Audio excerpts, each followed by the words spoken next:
جماعة أنا مش هقول غير كلمة واحدة بس، الله يعين جمهور النادي الأهلي على الكوادر الإعلامية في النادي الأهلي.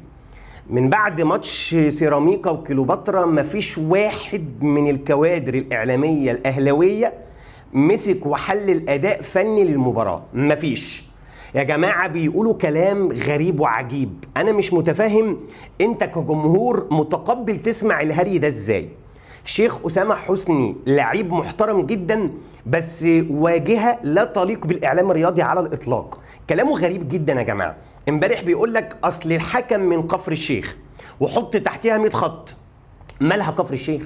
أنا عايز أعرف مالها كفر الشيخ؟ عملت إيه كفر الشيخ للتحكيم المصري والدولي؟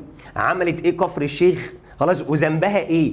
ده رقم واحد. اتنين، تلاقي كابتن ابراهيم المنيسي طالع يقول لك خلاص احنا زهقنا واحنا تعبنا، وانا بناشد اداره النادي الاهلي من الانسحاب من الدوري ده. خلاص، طب ليه يا كابتن ابراهيم؟ قال لك لانه دوري مشؤوم، لانه دوري مش فير، لانه دوري يقوم على الظلم. يا راجل يا راجل، يعني دوري السنة اللي فاتت كان هو دوري عادل؟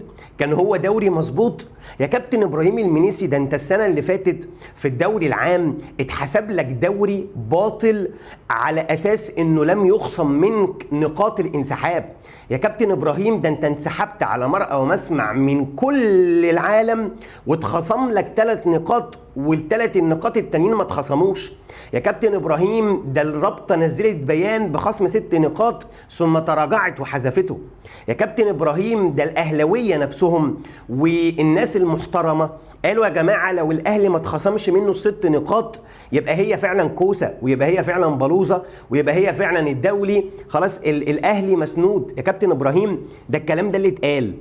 واحد تاني يقول لك اصل التحكيم بيجامل الزمالك، التحكيم بيجامل الزمالك، والاهلي واخد 45 بطوله والزمالك 12 ولا 15 بطوله.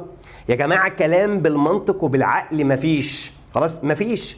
فلازم الكوادر الاعلاميه الرياضيه الاهلاويه تبقى على قدر من المنطق والعقلانيه عشان خاطر الناس تسمعهم وتتقبل كلامهم. هي خطأ تحكيمي عليا وعليك، انتهى الكلام على كده. تعالى بقى نحلل فني، تعالى نشتغل فني، مفيش. اتكلم فني وسيبك من الكلام الجانبي اللي ما بيأكلش عيش.